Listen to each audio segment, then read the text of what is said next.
Hello दोस्तों, स्वागत है आप सभी का। दोस्तों, आप सभी को पता है कि एसबीआई का एग्ज़ाम का नोटिफिकेशन आ गया है और जून में एग्ज़ाम का होने का चांस लग रहा है। दोस्तों, जैसा कि नोटिफिकेशन में दिया गया है, अब हमारे पास सिर्फ 45 डेज बचता है। अगर हम जून के मिड तक काउंट करते हैं तो मई पूरा और जून का आधा ले लेते हैं तो हमारे पास सिर्फ 45 डेज बचता है। तो हम 45 डेज का स्ट्रेटजी बनाते हैं कि हम मेरा 45 डेज में प्री भी क्लियर हो और मेंस भी क्लियर हो। मतलब हम क्या करेंगे कि कुछ ऐसा स्ट्रेटजी बनाएंगे जिसमें प्री भी क्लियर हो और मेंस भी क्लियर हो। तो हम इस वीडियो में आपको बताएंगे क्या कि आप क्या स्ट्रेटजी अपनाइएगा, आप कैसे पढ़िएगा जिसमें 45 डेज में आपका प्री भी क्लियर होगा और आपका मेंस भी क्लियर होगा। तो शुरू करते हैं दोस्तों। सबसे पहले देखिए,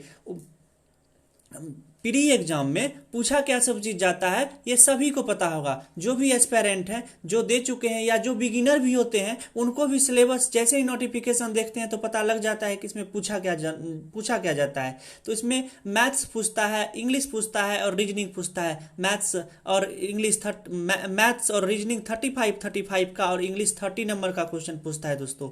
तो अब देखिए, सबसे पहले बात करते हैं, ये सब में हम समय नहीं गवाते हैं दोस्तों। सबसे पहले हम बात करते हैं प्री एग्जाम मैथ्स में कैसे कवर करें जिससे कम से कम इस 45 डेज में दोनों क्लियर हो जाए, प्री भी और मेंस भी। तो सबसे पहले प्री एग्जाम के लिए हम स्ट्रेटजी डिस्कस करते हैं और फिर इसका अगला जो वीडियो बनाएंगे ना दोस्तों, उसमें बनाएंगे कि मेंस एग्जाम कैसे क्लियर होगा, मेंस के एग्जाम के लिए क्या क्या करें। तो सबसे पहले प्री एग्जाम के लिए अब बात करते हैं दोस्तों, मैथ्स के लिए। तो प्री एग्जाम में सबसे पहले तो आप एक बार एनालिसिस कीजिएगा पेपर को। तो सबसे पहले देखने को क्या मिलेगा दोस्तों कि हर एक साल सिंप्लीफिकेशन 10 से 15 नंबर का क्वेश्चन पूछता है। 10 से 15 नंबर का क्वाड्रेटिक रहता है दोस्तों और मिसिंग सीरीज रहता है। तो ये तो तीन गो चैप्टर जो है वो तो रहेगा ही रहेगा। तो क्यों ना इसको प्रैक्टिस हम डेली कर लें, जो पेपर में रहेगा ही रहेगा उसका प्रैक्टिस हम डेली कर लें। तो 10 सिंप्लीफिकेशन, इसीलिए दोस्तों हम प्रैक्टिस में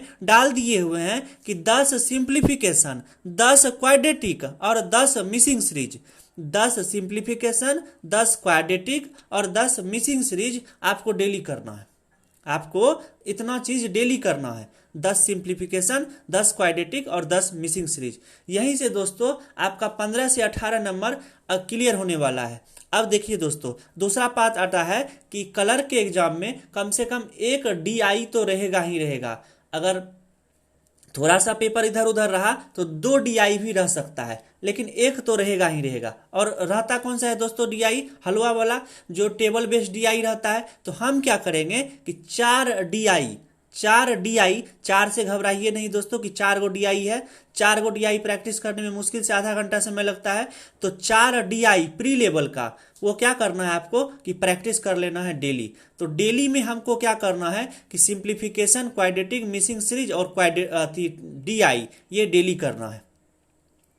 समझ रहे हैं ना दोस्तों? अब देखिए अगला आता है कि जो हमको क्या करना है, और अर्थमेटिक को नहीं भूल जाना है दोस्तों, काहे कि अर्थमेटिक ही गेम बदलता है। इतना तो सब करके आता है, इतना तो सब करके आता है, हमको गेम बदलना है। और हम क्या करेंगे कि अर्थमेटिक को भी स्ट्रांग करके जाएंगे। हम क्या करेंगे दोस्तों, अर्थमेटिक का वीडियो देखेंगे यूट्यूब से। और कैसे देखेंगे आप वैसे तो हम रिकमेंड करेंगे दोस्तों अमर सर को, लेकिन आप लोग जिससे भी कंफर्टेबल हो उसको देख सकते हैं। तो हम स्टार्ट कहाँ से करेंगे? अर्थमेटिक को देखना। तो सबसे जो फर्स्ट है दोस्तों, जो जहाँ से स्टार्ट करना चाहिए वो है प्रॉब्लम बेस्ड ऑन एज।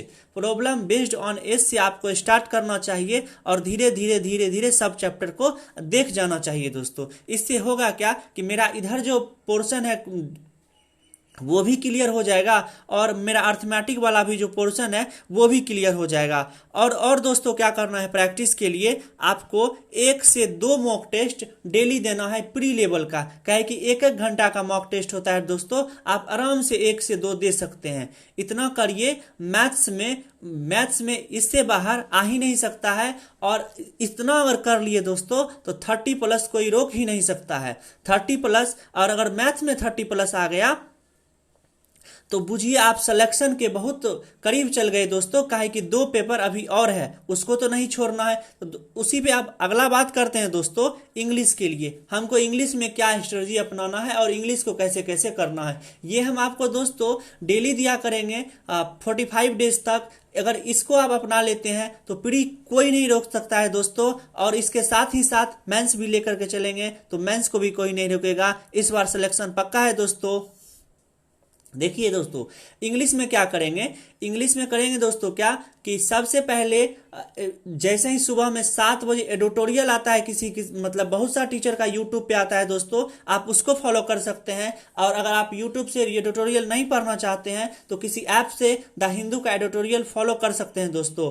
और दूसरा आता है दोस्तों कि एडिटोरियल में जो वोकैब आता है उसको कैसे याद करेंगे, तो आप अभी से चालू कीजिए दोस्तों, आप अभी से याद करना चालू कीजिए। और प्रीवियस जितना ईयर का वोकैबुलरी अभी तक आया है दोस्तों, वो क्या कीजिए कि आप एक बुक परचेज कर लीजिए, या ऑनलाइन भी अवेलेबल है दोस्तों, AK सिंह का MB publication, Ajay Kumar Singh MB publication, उसमें जितना भी दिया हुआ है दोस्तों वर्ड मीनिंग आप उसको याद कर जाइए। उससे होगा क्या कि अभी तक जितना भी बैंक में पूछा गया है ना वोकैबुलरी, वो आपको याद रहेगा।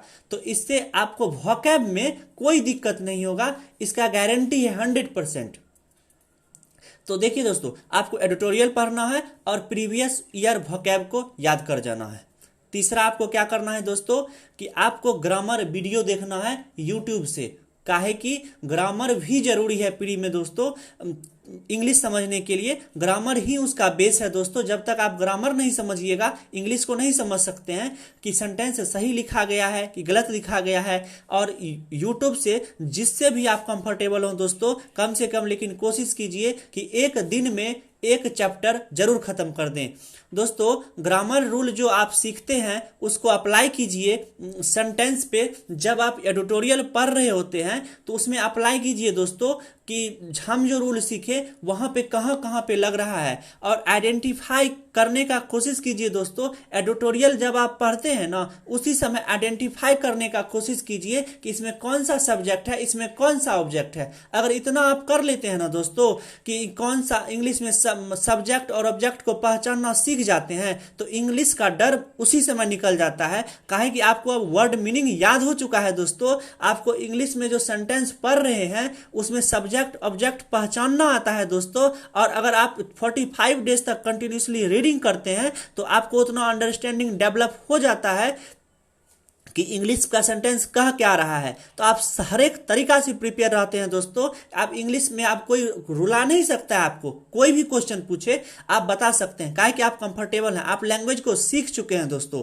तो अब इंग्लिश का डर आपसे खत्म हो जाएगा। अब बात आता है प्रैक्टिस कहां से करें, तो प्रैक्टिस के लिए दोस्तों आप मॉक टेस्ट लगाइए। टेक्स्ट बुक का मॉक टेस्ट अच्छा है, प्रैक्टिस मॉक का अच्छा है, तो आप इस दोनों का क्वेश्चन को कवर कर सकते हैं और जितना भी प्रीवियस ईयर क्वेश्चन है उसको फॉलो कर सकते हैं। और अगर एडिशनल कुछ चाहिए तो आप पीडीएफ भी सॉल्व कर सकते हैं दोस्तों। एग्जाम पंडित का पीडीएफ आता है, एग्जाम पंडित का पीडीएफ है दोस्तों, अवेलेबल है प्ले स्टोर पे। एग्जाम पंडित ऐप है दोस्तों, उस पे अवेलेबल है, आराम से आप उसको फॉलो कर सकते हैं। इंग्लिश का डर आपको यहां से खत्म कर लेना है दोस्तों, ऐसे ऐसे करके, और आराम से, कोई दिक्कत नहीं है दोस्तों। 45 डेज तक बहुत समय है, आप आराम से पढ़िए उसको और आराम से क्लियर कर लीजिएगा प्री दोस्तों। देखिए अब आता है रीजनिंग को लोग बहुत हल्का में ले लेता है दोस्तों, लेकिन इसको भी हल्का में नहीं लेना है। क्या करना है दोस्तों, इसको भी हर एक दिन पढ़ना है। आप हर एक दिन जब तक किसी सब्जेक्ट को नहीं पढ़िएगा ना, वो एग्जाम में काम नहीं देगा।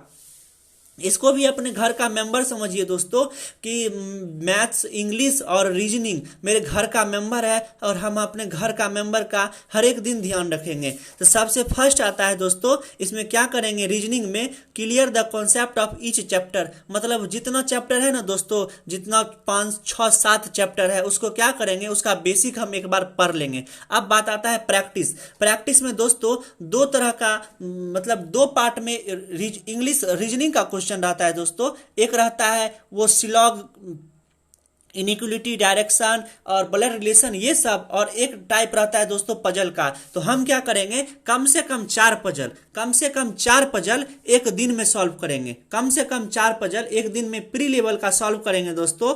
और यूट्यूब का वीडियो देखेंगे प्रैक्टिस के लिए। प्रैक्टिस जो करवाते हैं दोस्तों, ये 2 टीचर हम बता रहे हैं, आप किसी को भी फॉलो कर सकते हैं। और अगर आप किसी और से कंफर्टेबल हैं दोस्तों, तो आप उसको भी फॉलो कर सकते हैं दोस्तों। लेकिन हम जो 2 टीचर रिकमेंड कर रहे हैं वो है पुनीत कुमार शर्मा और दूसरे हैं अंकुश लांबा। आप किसी को भी फॉलो कर सकते हैं दोस्तों। पुनीत कुमार शर्मा जबरदस्त प्रैक्टिस करवाते हैं प्री लेवल के लिए यूट्यूब पे, आप उनको भी फॉलो कर सकते हैं दोस्तों, बैंकर्स वे चैनल पे। और अंकुश लांबा भी बैंकिंग क्रॉनिकल करके चैनल है दोस्तों, आप वहां पर भी उनको फॉलो कर सकते हैं। और दोस्तों आप प्रैक्टिस के लिए सिर्फ यूट्यूब पे इन्हीं दोनों सर पे डिपेंड नहीं रहिए, खुद से भी प्रैक्टिस कीजिए, सेल्फ भी प्रैक्टिस कीजिए दोस्तों। इससे होगा क्या कि जितना प्रैक्टिस कीजिएगा उतना ही कॉन्सेप्ट आपको बार बार रिवाइज होते रहेगा दोस्तों, और वही एग्जाम में काम करेगा। तो क्या कीजिए कि सॉल्व मॉक टेस्ट कीजिए, मॉक टेस्ट को डेली सॉल्व कीजिए दोस्तों। और इसमें क्या होगा कि कम से कम 1 से 2 मॉक टेस्ट सॉल्व कीजिए। और मॉक टेस्ट कौन सा सॉल्व करना है दोस्तों, जो मॉक टेस्ट आपको अच्छा लगता है वो मॉक टेस्ट सॉल्व कीजिए, और जिसका क्वेश्चन का लेवल ठीक ठाक रहे दोस्तों इसमें। और जो एग्जाम ओरिएंटेड क्वेश्चन दे दोस्तों, ऐसा नहीं कि बहुत हार्ड क्वेश्चन दे दे। इसमें 2 मॉक टेस्ट हम जो सजेस्ट करते हैं दोस्तों, वो है एक टेक्स्ट बुक का मॉक टेस्ट और एक प्रैक्टिस मॉक का मॉक टेस्ट। दोनों का ठीक है दोस्तों, एग्जाम ओरिएंटेड लेवल रहता है, इसमें कोई दिक्कत नहीं है। तो आप इतना कर लिए ना, अगर तो सोच लीजिए प्री आपका क्लियर है, कोई नहीं रोक सकता है, कोई प्री रोक ही नहीं सकता है अगर आप इतना कर लिए।